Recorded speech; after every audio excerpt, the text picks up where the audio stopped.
So how are you feeling as an appraiser? Fannie Mae dropped a new policy requirement or clarity on policy. You better be doing some market condition stuff now. This is the end of March. I think that came into play the beginning of March. I hope you're doing that. You should have always been doing it. I just want you to just think for 1 second. A property that sold a year ago, if you sold your house, if you bought your house a year ago, and then suddenly you had to move today, wouldn't you like to get at least what you paid for it or more? I mean, I do. Now, you don't get a written guarantee when you buy a piece of real estate. Sometimes they go up, sometimes they go down. So maybe you're selling it today and it went down. That'd be bad. But historically speaking, real estate's been a pretty good investment. And historically speaking, with time, they tend to go up, right? So if you're appraising something today and you're using a comparable sale 11, 12, 13, 14, 15, 16, 17, 18 months old, can you use a sale that occurred 18 months ago? Maybe we'll find that out here in a minute. But you're using a sale that occurred a year ago or a year and a half ago. Is it likely that it would sell for the exact same price today? Whether it be higher or whether it be lower. I mean, it's possible that it's been flatlined during this period, but more than likely there's been changes occur in the market area that would impact that. Historically speaking, they go up. They don't always go up. Could have went down.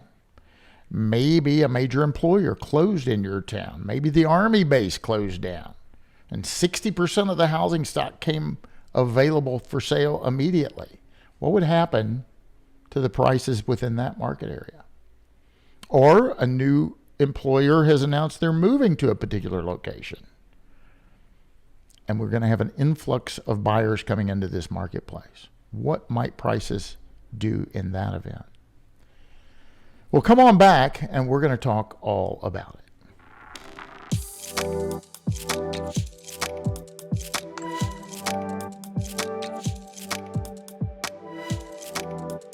Hi, this is Brian Reynolds. You're listening to the Appraisal Update Podcast, brought to you as always by Appraiser eLearning. You need some education? Go over to appraiserelearning.com. We've got a great website, tells you everything about everything we have available for you, and some upcoming conferences. I'll be in San Antonio, just in about a week. I hope to see you there. And then we'll be in Vegas in the summer with Val Expo, and then back again in Vegas for the Appraisal Summit. We certainly hope to see you there. So I'm pretty excited, Mr. Lyle Radke. Thank you for coming back. He's agreed to be in the hot seat 3 times. Not really a hot seat these days, I don't think. But Lyle, thank you for your last visit with me, and this is visit number 2. We're going to talk about market conditions, guys, and then in our third visit. In this series of 3, Lyle has agreed to come back and we'll talk about the new URAR, and that'll be in a future episode. But Lyle, I'm going to let you just kind of take the floor and take the lead here. And after you get doing your thing, I'm going to come back and ask you some questions. But it's all yours now, my friend. Thanks, Brian. So we want to talk about market adjustments, market condition adjustments, right? And so let me share our Fannie Mae disclaimer first. And your audience may have seen this before. This basically says, no matter what I say, the Fannie Mae selling guide rules. So I will try to be consistent with the selling guide. If you notice any inconsistencies, then please refer to the selling guide. So in November and December, we made several changes to the selling guide in relation to market conditions and market condition adjustments. Why did we do this? Well, one reason we did this is that we've done some analytics where we found during the pandemic, when market prices were appreciating very rapidly, that there were many cases where appraisers did not make time adjustments, particularly in cases where they probably were warranted, would have been warranted by an analysis of the data. And so when we ask appraisers, well, why didn't you make time adjustments? A lot of times, we hear different answers, but one answer that we often hear is, well, when I do make time adjustments, the underwriter, the lender tends to push back on And so I try to avoid it just so I don't have to deal with that headache, right? So we felt like we could give appraisers some help if we tried to signal more clearly to lenders that time adjustments are good, that time adjustments should be expected, particularly in times of rapid market change. So these policy changes are really directed at the lender, but they do have repercussions for the appraiser, right? And the first one here is we have a list in the selling guide of what we call unacceptable appraisal practices. And we added this to the list. The first thing, failure to make market-derived adjustments, including time adjustments, is an unacceptable appraisal practice. Okay, setting the expectation with lenders, you should expect to see time adjustments. Failure to make time adjustments is unacceptable. And then the second one here is it says the comparable sales being considered, this is by the appraiser, must be analyzed by the appraiser. That's a must. We require it every time. Right? There's no carve out. There's no exceptions. Comparable sales must be analyzed by the appraiser to determine if there have been any changes in market conditions. So sometimes I hear from appraisers, well, I decided not to do time adjustments, so I didn't do an analysis. It's like, that's backwards. You do the analysis first, and then you decide from the analysis what amount of time adjustment would be warranted or supported by that analysis. Okay, so those are the two key differences. We also added to our discussion of what constitutes an appropriate time adjustment. So this is not the selling guide language itself, but just a summary here. It's a summary of what we've added to our B4-1.3-09 adjustments to the comparable sales section. That's a mouthful, right? First of all, must be supported by evidence. Well, what would we consider to be acceptable evidence? And this is what we added. Home price indices, we consider that to be acceptable evidence. Statistical analyses, modeling, paired sales, other commonly accepted methods, any or all of the above, right? In other words, we'll take almost any evidence. Some evidence is better than no evidence. And right now, no evidence is sort of the rule, and we want to break that. We want evidence to be the rule, but we're very open-minded as to what sort of evidence the appraiser provides, because circumstances for appraisers vary widely. Like some places, if you're in a homogeneous, high-density urban market with like the fantastic MLS, maybe you push a button and it spits this out for you. Whereas if you're some rural appraiser with very limited data tools and a very heterogeneous market, maybe you can't do that sort of easy push button type analysis, and you need to do something more creative and more sophisticated. So it's up to the appraiser to decide what evidence. All we're saying is, whatever you got, use it and show it. And so then the second bullet here, must summarize the analysis. That is the reporting requirement. Think of the first one as your development standard A requirement, and the second one as your USPEP standard 2 reporting requirement. So must summarize the analysis performed, including the data sources, the tools, and the techniques. All right, as part of our announcement, we put in a little chart in the selling guide. This chart actually appears in the selling guide. This is a slightly modified version. But I've gotten a lot of questions from appraisers who ask, do I need to create a chart like this and put it in my appraisal reports? The answer is no, you don't. This chart is intended to be an educational chart for lenders to help them understand an important principle. And the principle here is the time adjustment is for the time from the contract date of the comparable until the effective date of the appraisal. And because contract dates for your comparables probably vary, then your time adjustment may vary. It may not even be linear, right? So this is intended to help lenders understand that they don't need the time adjustment to be the same for all your comparables. It should be a data-driven exercise. So for example here, if you look at comparable number 1, it sold in, what is that, April, and the appraisal is being done in December, so 8 months time, and we see a market change. The market from January to December, that's a year, right? And if you, I'm kind of skipping around here, but on page 1 of the URAR, when you look at the market trend analysis, one of our recent policy changes is we want you to use at least a year's worth of data to determine the market trend.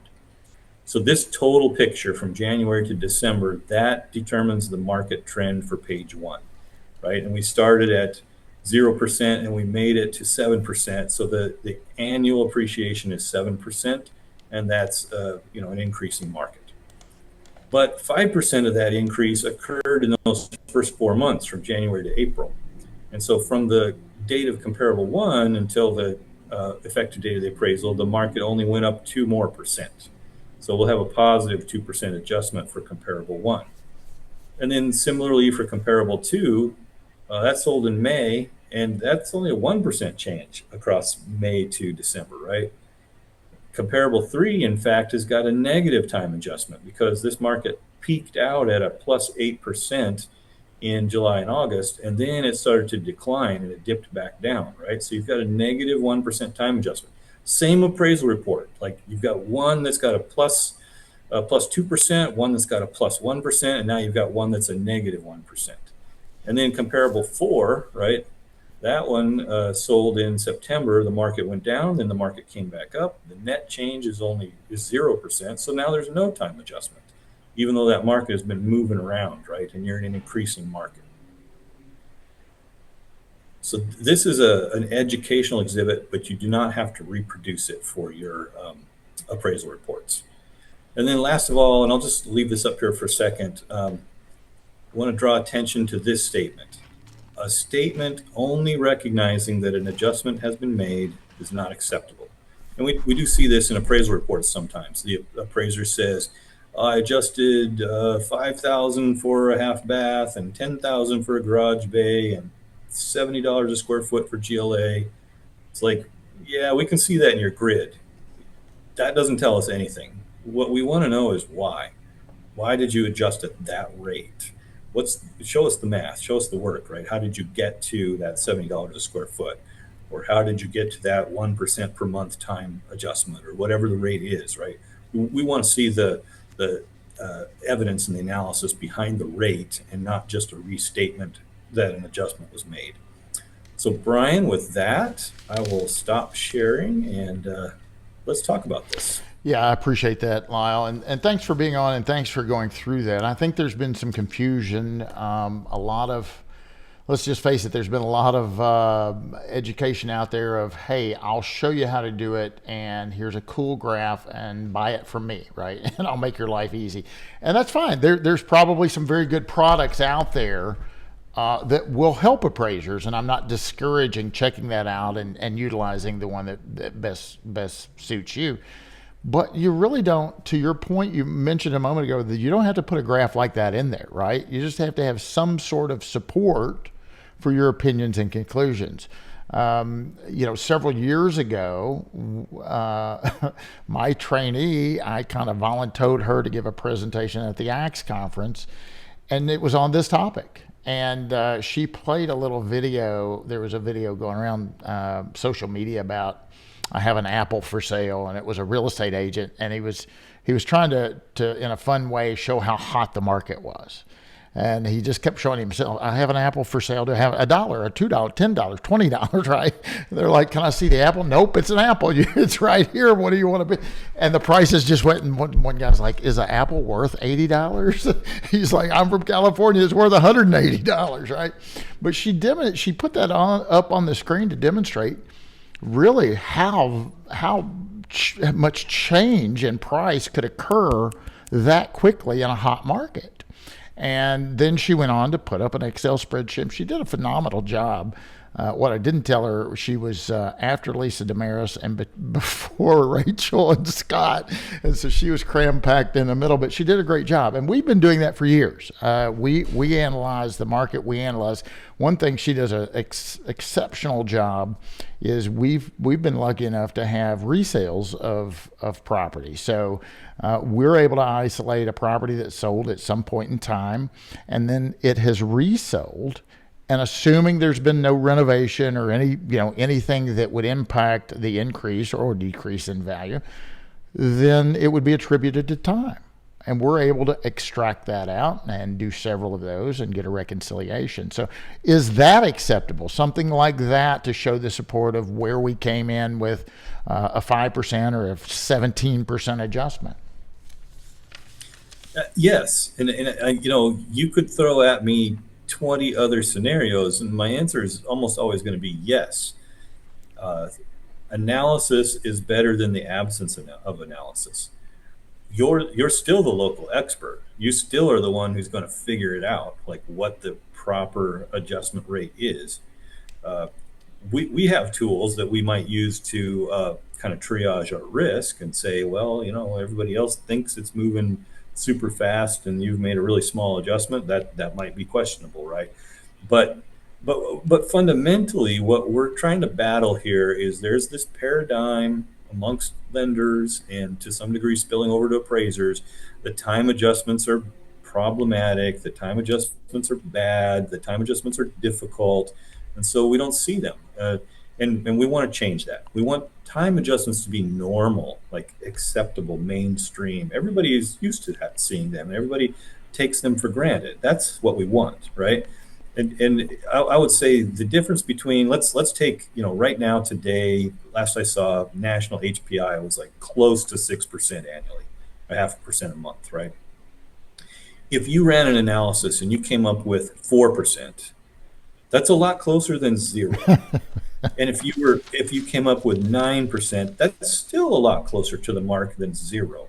So either of those answers, even though they're not necessarily a match to our HPI, not necessarily perfect, they're better than what we have been getting, which is zero. Yeah. So that's sort of the goal. Like we're not going to nitpick the appraiser's analysis as to how much that time adjustment should be, but we are going to require that the appraiser do the analysis and talk about it, disclose it in the report. On the onset of this, I said something about using a sale over 12 months. I said, 13, 14, 15, 16, 18, can you use a sale there? And in the commercial arena, it's not uncommon to use sales that occurred 3 years, 4 years, 5 years, right? And commercial appraisers typically make those market condition adjustments because certainly if something sold 5 years ago, using it's a different market, yeah. It's a different market 5 years ago. So it's kind of unfair to the subject property if we're using a sale that occurred 5 years ago and saying it's flatlined. It would sell for the same price. It could be up, it could be down. I know some folks use a CPI as an index for that, right? So what's the position of Fannie Mae if I have to use an older sale? Can I use a sale that occurred over 12 months ago? Yeah, absolutely. Yes, sometimes an older sale is the best sale. I'll give you an example of my parents' house. My parents lived in this 2-story brick farmhouse out in the country on a couple acres. It was built in the 1880s. When it was first built, it had no electricity, no running water. All that's been added later. Beautiful handcrafted fascia and trim and baseboards and it's lath and plaster. It's all kinds of it's a beautiful house, but it's 150 years old. And there is a house that's 3 or 4 miles down the road that's of that same vintage, 2-story brick with all that handcrafted stuff on acreage. Perfect comp, right? But the last time it sold might have been 5 years ago. So it makes a lot more sense to use that comp and make a time adjustment for the 5 years, which is one single adjustment that you can do with high confidence, as opposed to what else are you going to use? It's the country, right? You're going to use a manufactured home. It just doesn't even tell you anything, right? Or a home built 2 years ago. It's just not there's too many other differences. So I love it. matching physical and locational similarity is a very good practice. And if the only thing you have to adjust for is time, that's a low risk adjustment. I had two houses side by side. Brothers lived in them. They built both houses, right? They were identical houses, Lyle. I mean, out in Utica, Kentucky, 3-bedroom, 2-bath, identical brick veneer homes. One had a fireplace, one didn't. Talk about a good pairing of data for a fireplace, right? Imagine you're appraising one of them today. Today's the effective date, and the one next door, the identical house virtually, sold 13 months ago. It defies Great comp. You want to use that. It defies common sense for an appraiser to say, "Oh, yep, that's sold 13 months ago. Can't use it." But so I'll go way far out of way. A 7% time adjustment based on an HPI. That's still your best indicator of value. Absolutely, right? It defies common sense to go further away and use something less comparable that sold 12 months ago, and you say this one's good, and the one next door that sold 1 month older, 13 months, is a bad. No, it's a great sale. And so you heard it from Lyle. Yeah. You heard Fannie Mae's cool with that. You just need to document that, right? And make a market condition adjustment if warranted. Do the research. I want to pull up your website for a minute, and I just want appraisers to see how they can access the selling guide. Fannie Mae and Freddie Mac both publish 2 guides, a selling guide and a servicing guide. And for most appraisals, I'm going to say, and I could be wrong, but most appraisals, certainly on the production side, you're going to find the Fannie Mae appraisal guidelines in the selling guide, right? So I'm going to pull that up, Lyle, and you just kind of go along with me here. All I've done so far is I pulled up fanniemae.com. And this is what comes up. And I'm sure there's a quicker way, but this is how I do it. I'm going to go to business partners, and I'm going to go to single family because we're talking about single family right now. I'm going to go to originating and underwriting because the appraisal process is in the origination. Is in the origination, right? Unless it's a foreclosure or something like that. But in most instances, I would mention that single family for us means 1 unit to 4 units. That's perfect. Oddly enough, that's single family. Okay. That's our single family. So this is and guys, I worked in this space a long time ago when we didn't have the internet, and the selling guide was about this thick. We got them in the mail from Fannie. But we're going to go to Part B, which is origination through closing. And guys, there's all kinds of information here. Now we want to go to B4. We're not underwriting the borrower, what we as appraisers do. We don't talk about eligibility. We're going to be under B4, which is underwriting the property. And so the appraisal process is part of the underwriter underwriting the property, right? And I'm going to make a statement, and Lyle, correct me if I'm wrong, because I could be. The appraisal guidelines aren't really for appraisers. They're for underwriters. They're in the underwriting section of the selling guide, right? So this is a lot of great information. You can find their forms and desktop and hybrid, all kinds of great stuff right here's unacceptable appraisal practice. And so maybe if you've never been on their website, you want to jump on here and check this out a little bit. I'm going to go here under the appraisal report assessment. And I know things are going to change. Here's sales comparison approach. If you want to look and see, can you use a sale over 12 months? But Lyle answered that for us. And I'm going to come down here to the neighborhood section for just a second. There's a lot of good stuff here. They've updated some of this, but I want to chime in on this for just a second. All right. And we're talking about trends of the neighborhood, and we're talking about the 1 unit housing trends portion. And I think this will switch if I do this. So we're talking about this box right here, 1 unit housing trends on the 1004. Well, pretty soon we're not going to have that 1004 anymore, are we? That's right. But right now it says, when completing the 1 unit housing trend portions of the neighborhood section of the appraisal report, so the trends must be reflective of those properties deemed to be competitive to the property being appraised, the subject property. If the neighborhood contains properties that are truly competitive, that is, market participants make no distinction between the properties, then all the properties within the neighborhood would be reflected. Otherwise, it would be reflective of competing units. Now, you've got to make that determination of what's competing and what's not. But I share this because I want to really focus on something for a minute. I think it's naive to think that all property types in a particular neighborhood or segment or entire city move in the same direction at the same time. If you think back to our most recent housing crisis, and I'll say very often Las Vegas or Florida, what were values doing in those markets? I mean, they were dropping like a rock, weren't they? But ladies and gentlemen, does that mean all properties in Las Vegas were going down?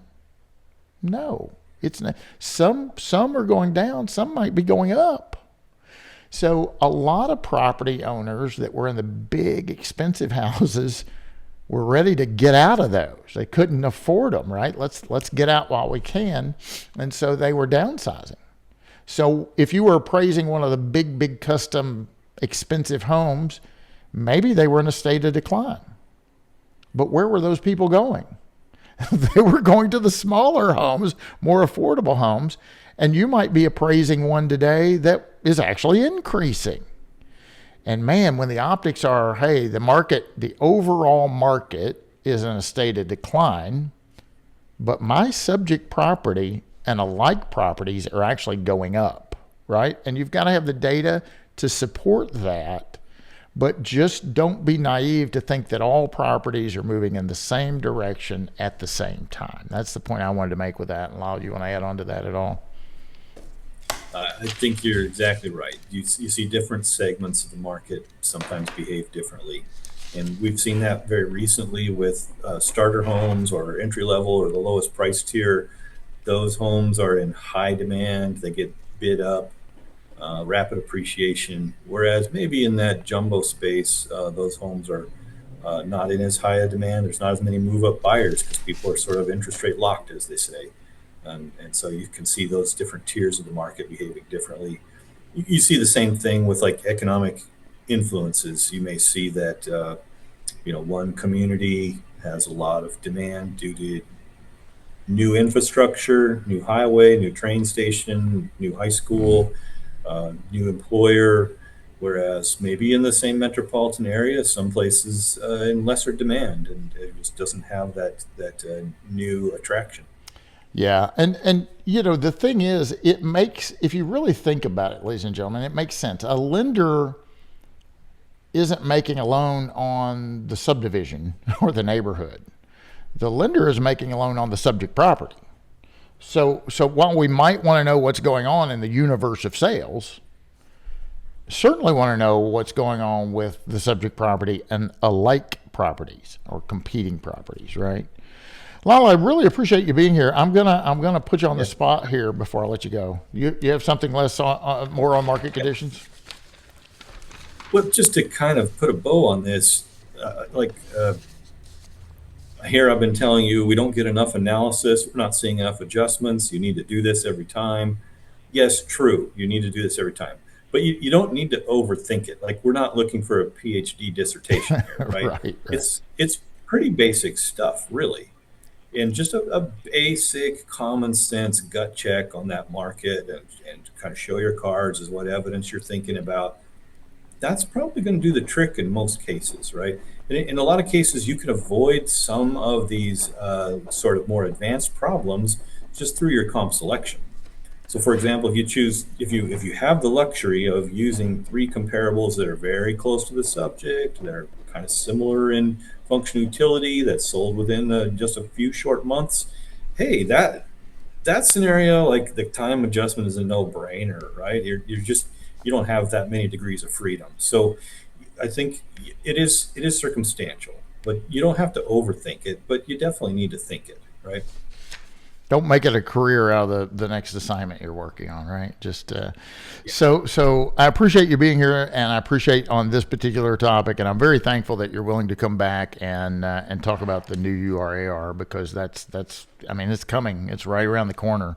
But I want to, in closing, ask you a question, and I've alluded that I'm going to be doing an upcoming podcast, and talk about arm's length transaction versus a non-arm's length transaction, what that means, And I want to get your spin on it in just a minute. But before I do that, I want to let the audience know, I've got a lot of dictionaries on that bookshelf right there. I've got the Dictionary of Real Estate Appraisal. I've got the language of real estate appraisal. I've got Barron's Real Estate. It's heavy. I just got a new one. This is Black's Law Dictionary, which is authoritative legal dictionary. I've got real estate appraisal terminology. I've got the Encyclopedia of Real Estate Appraisal. I've got a bunch of stuff, right? And some definitions, and I may go through some of those when we actually do the podcast on this topic. Some of the definitions simply say that a non-arm's length transaction would be a transaction between related parties. They're just related. And so if I sold my house to my brother, that wouldn't be considered an arm's length transaction.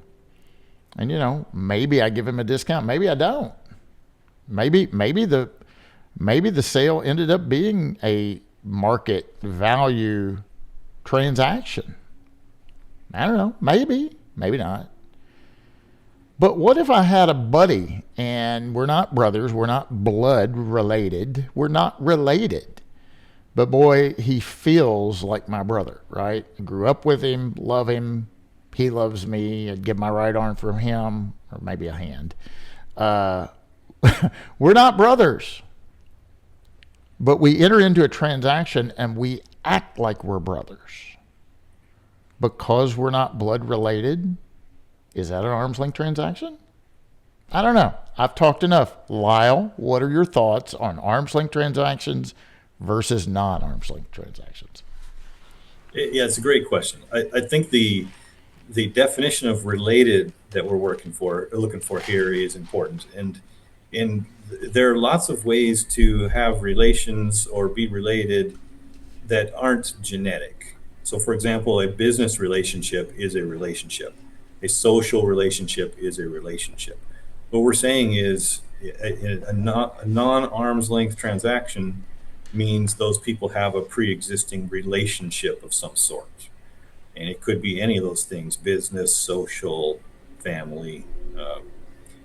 So it's something that would cause you to have other motivations besides strictly obtaining the best price that you can for that property. Would you agree, even if that is the case, let's say they are, I love your analogy there, but let's just say they are blood related and there is a transfer. Isn't it possible that it could be a market value based transaction? Just because it's not an arm's length transaction doesn't mean that was a discount. True. You almost have to do a mini appraisal though to ascertain that. Yeah. So if you know that it's a non-arm's length transaction, then you're going to compare it to the arm's length transactions. And if it's priced the same, then you'll say, hey, I could give this some consideration in my appraisal, but I wouldn't do that until I first ascertained if it looks like it really is market price. And you know what? This is a business opportunity for appraisers because related parties often want to pay market price. They want to be fair with each other. They don't necessarily know what the market price is, and they're not necessarily in an open bidding situation. So they may hire an appraiser to say, tell me what the market price is, and then we'll pay that, right? One last thing, and I forgot to do this at the beginning. It looks like you've got a big fog behind you, and I see people walking around. I assume you drove into the office today. I am in the office, yes. How's life in the office at Fannie Mae? Yeah, our new FHFA director, Bill Pulte, has asked the Fannie Mae employees to return to work in the office. Now, honestly, I was working in the office a fair amount already. I live only 5 miles from our office here, and so it's a very easy commute for me. And I've always enjoyed the connections in the office. But now it's official, and I'm back in the office full time. It's great, love it. No major upset for you though. 5 minute drive. That's pretty easy, right? Yeah. Very good. Very good. Well, Lyle Radke, thank you so much for being on today. I certainly appreciate it. I appreciate trying to get the word out and let appraisers know. Listen, the one thing, if nothing else, I hope appraisers take away from this little segment is, look, you could have an appraisal report where you have a positive market condition adjustment, a positive market condition adjustment, a negative market condition adjustment, and no market condition adjustment, all within the same appraisal report. Oh my God, that sounds crazy, right? But it could happen, and you demonstrated that earlier. And I would say, I guess if an appraiser gets pushed back from their lender or AMC on that, they could direct them to you or your graph that you shared earlier. Well, Yes, the graph is in the selling guide, so you can definitely point them to that. It's public domain. You could send them a link.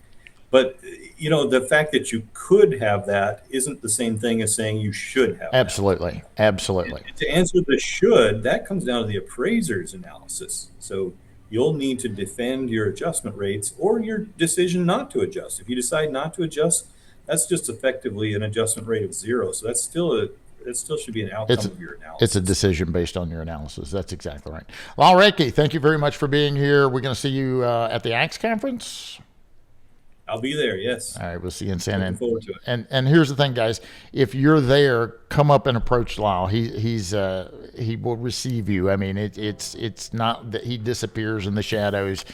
He's very approachable, and we certainly appreciate you being out in the public and willing to talk to boots on the ground appraisers. It's very cool that they have the opportunity to interact with you. So thank you for that as well, my friend. Fannie Mae is a sponsor of the event, and we will have a booth. And I will try to spend as much time at the booth as I can. So looking forward to seeing you. Very good. Thank you, Lyle. Ladies and gentlemen, you've been listening to the Appraisal Update Podcast, brought to you as always by Appraiser eLearning. I hope you're doing well. Sorry I've been out of pocket a little bit. I had a big birthday this month, and wanted to take all month off. Couldn't do that. Wanted to take 4 days off. Didn't even get to do that. But I did have a surprise little birthday trip, which was very, very great. So I hope that you get a little bit of a rest opportunity. I think we're going to get busy here pretty soon, and I hope you make some money. Until next time, I'm Brian Reynolds, your host for Lyle Radke. Happy appraising. The Appraisal Update Podcast is brought to you by Appraiser eLearning.